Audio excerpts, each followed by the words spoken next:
மக்கள் வந்து தன்னை நோக்கி வரணுங்கிறதா அந்த ஆட்டிடியூட் இருக்கு. நான் வந்து மக்களை போய் சந்திக்க போகணுங்கிற அவருடைய ஆட்டிடியூடுன்னு நான் சொல்லல. Maybe he is right also. அவருக்கு தெரிஞ்ச விதத்துல அவர் என்ன சொல்றாரு, நாங்க வந்தா கூட்டம் கூடிருங்கிற ஒரு நல்ல ஒரு உண்மையான பார்வையா கூட அவர் வைக்கலாம்னு வச்சுக்கோங்க. கூட இருக்கிறவங்க என்ன பண்ணணும்னா அதை கருத்து சொல்லணும். இல்லன்னா நம்ம வந்து அங்கதான் போகணும், அவங்கள கூப்பிட்டு இங்க கொடுக்கறது முறை இல்ல. பாதிக்கப்பட்டவங்களை நோக்கி தான் நம்ம எப்பயுமே போகணுமே ஒழிய பாதிக்கப்பட்டவங்களை என்ன நோக்கி வாங்கன்னு சொல்லக்கூடாது.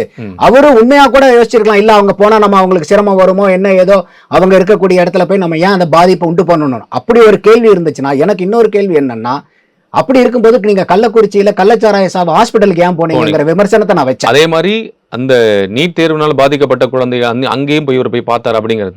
தூத்துக்குடியில வந்து அந்த 13 பேர் செத்தப்போ இந்த ஸ்னோலின் வீட்டுக்கும் அவங்க போய் பார்த்திருக்காரு அப்படிங்கிறது. அந்த களத்துல நிறைய வந்திருக்காரு. ஜல்லிக்கட்டு போராட்டத்துல கூட வந்து அவர் யாருக்கும் தெரியக்கூடாதுன்னு மாஸ்க போட்டு வந்து நின்று போன வீடியோஸ் எல்லாம் நம்ம பார்த்திருக்கோம். அப்ப விஜய் வந்து உண்மையாலுமே ஒரு இடத்துல பிரச்சனை இருக்கும்போது களத்துக்கு வரணுங்கிறதுல ஒரு ஆர்வமிக்க ஆளாதான் நம்மளால பார்க்க முடியுது. இல்ல நான் வந்து ரொம்ப சோபஸ்டிகேட்டடான ஆளு, நான் வந்து ஏசிலேயே தான் இருப்பேன், நான் வெளியே வர மாட்டேன் அப்படிங்கிற இன்டென்ஷன் அவருக்கு இல்லை. ஆனா இந்த மாதிரி போராட்டங்களுக்கு பூராமே அவருக்கு அறிவுரை சொல்லக்கூடியவர்கள் ப்ராப்பரான அறிவுரை சொல்லியிருக்கணும்.